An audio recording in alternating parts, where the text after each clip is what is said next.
Welcome back, and we're talking about gender identity. Affirm my identifier or face the gulags. I'm just kidding, that was a dumb joke. Let's just start off rough, shall we, since that joke wasn't already rough enough. This next joke obviously will offend, but it speaks a valuable lesson if you will let it speak the truth. At age 5, I identified as a pirate. My parents then took me to the children's hospital where the doctor immediately prescribed medication to unblock scurvy and surgery for my identifier. I had one eye removed for the eye patch. I had one leg amputated below the knee for my peg leg. I had a hand removed for the hook. My pronouns are now P and irate. Now I know some are now saying this is very offensive and potentially mocking of gender affirmation. But did you know that affirmation is the act of affirming, which is confirming? Affirming is validating. Affirming is to validate. When you affirm, in this case, an identifier, which is just a feeling, who they feel like they are or what they think they might be other than what biology states or reality is, you are validating their truth, which is opinion, and in most cases invalidating the truth. In other words, you cannot have your own values or beliefs or live in the real world, that is reality, unless you sacrifice all that to fall in line with the other person's identifier. But what about my identifier, you might be asking? Well, your identifier, unless it fits the current narrative, does not matter. Now here's a valid question.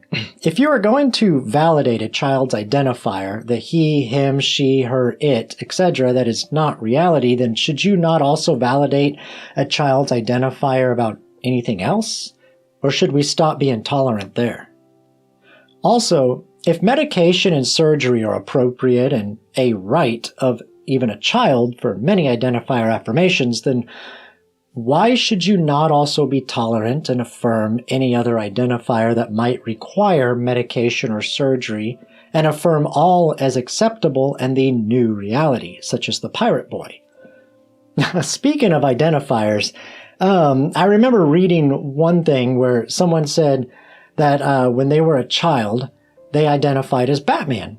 And it would have been cool if people were as immediate to accept and affirm their identifier back then as Batman as they are now, without question, without thought, without reason, without logic, without reality, without explanation. Because then they would have been a superhero. Now, how many of you thought you were someone else or wished you were someone else when you were a child? How many of you were allowed to change reality and pretend to be that person, even to the extent of forcing others to affirm your identifier, and not only allowed you to, but encouraged you to take medication and even have surgery to transform the outer form of you into what you pretend it to be? Batman, Spider-Man, Superman, a pirate. They didn't? Does that mean that your parents were bigoted? Does that mean that you are if you don't let your child?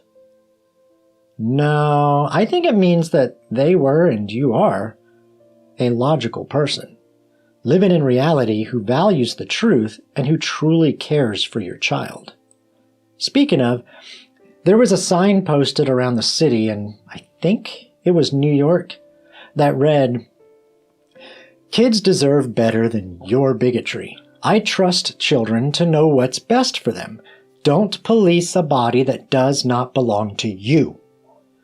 And I thought about that for a moment. Thought that was interesting. And then I was like, here's 3 things I noticed with this statement. First, the word bigotry means you are a bigot, which is stubborn, which is a stubborn person who refuses to change their mind, their opinion, and in doing so is intolerant. The definition of intolerant has been changed to mean you are a bigot and not affirming of another person's quote-unquote truth, opinion. It says rights, but the word really is opinion, lifestyle choice, stuff like that. So in order to be tolerant, according to modern culture and society, you must accept, affirm, validate, and even participate in another's belief, lifestyle choice, behavior, values, and foundation. Did I say participate? Yes. Here are just two of the many examples. Did you know that you are considered transphobic if you have a preference that does not include trans people? Did you know that you are transphobic if you prefer a certain private part over another? You might even be homophobic too. And why? Because you are not participating. Therefore, you are intolerant, and if you are intolerant, then you must be phobic. But if that is true, as I state in one of my books, then would your non-acceptance of another based on your differing belief, lifestyle choice, behavior, values, and foundation deem you intolerant? But that is not what tolerance means or truly is. That is a corrupted and warped meaning for political, personal, and manipulative means, and it's usually used to appease one's feelings and to force you into compliance. As Samuel Taylor Coleridge said, "I have seen great intolerance shown in support of tolerance." By this definition and meaning, telling someone they can't speak or fight for the innocence of children, even their own child, or even to raise their child with absolute morals, is bigotry toward them and their parental rights. Really, if you are for corrupting children, sexualizing children, confusing children, mutilating children, dancing half naked in front of children, or even having sexual relations with children, then in reality, based on the truth and being objective in reality, you are wicked.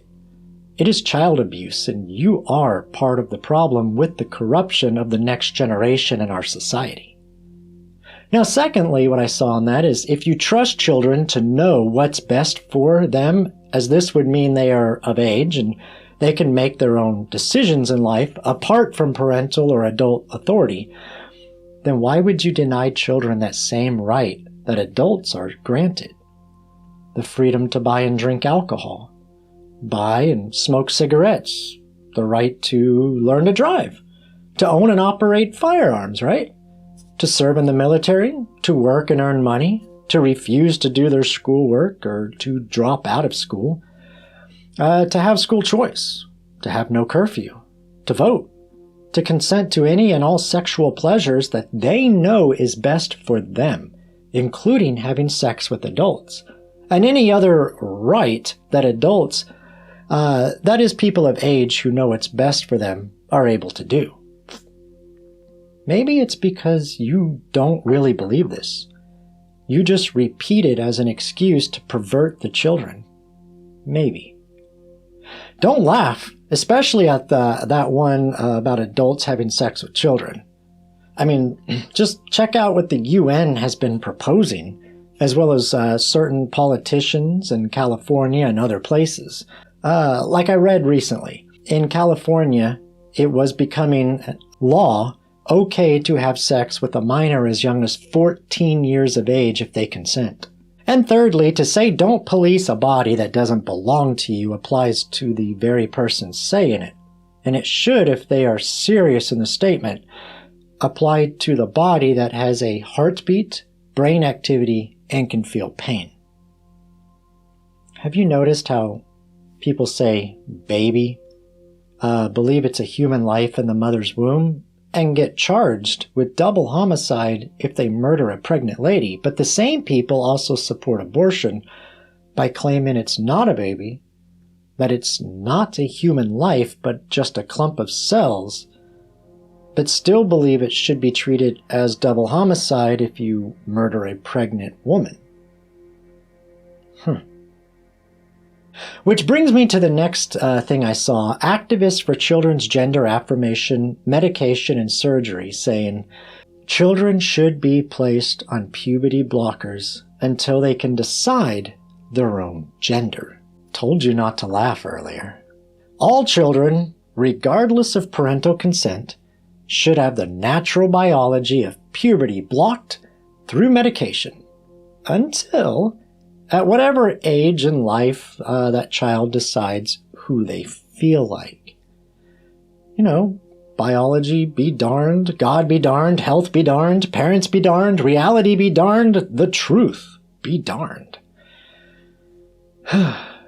But doesn't this defy the very thing we just read? Children already know what's best for them, and don't police a body that doesn't belong to you? How far before society goes completely over the edge? I mean, what is the end goal? Well, maybe this will give some insight. Some public schools and school boards, as was evident with the whole domestic terrorist incident supported by our federal government, they want control. And they want control without parental consent or even knowledge over what they teach and instill in your children. One bragged online about how he converted part of his elementary school class to becoming transgender, and how he did so without the parents even knowing. Now, he was praised online by those who openly affirm children's identifiers. And another teacher publicly stated that she thinks teachers should have authority over what your children are taught in the public school system. And why? Because she has a master's degree and you don't. Parents be darned. I read that Washington was trying to pass a bill where children could be taken from their parents if the parents do not affirm their child's identity, their identifier, and consent to gender surgery. I've also read that this is happening in other places, such as like in the UK. Parents be darned, health be darned, God be darned. As one person put it, it's now legal for strangers, possibly even pedophiles, to harbor runaway children who disagree with their parents, under a new state law giving minor prepubescent children the power to change names, genders, and medically transition. Biology be darned, health be darned, parents be darned, just everyone be darned. How about that? Maybe Elon Musk does have a point when he said, any parent or doctor who sterilizes a child before they are a consenting adult should go to prison for life. Have you ever asked yourself why children are a heritage from the Lord, the fruit of the womb, a reward, as it says in Psalms 127:3? How are you being a good steward of this reward?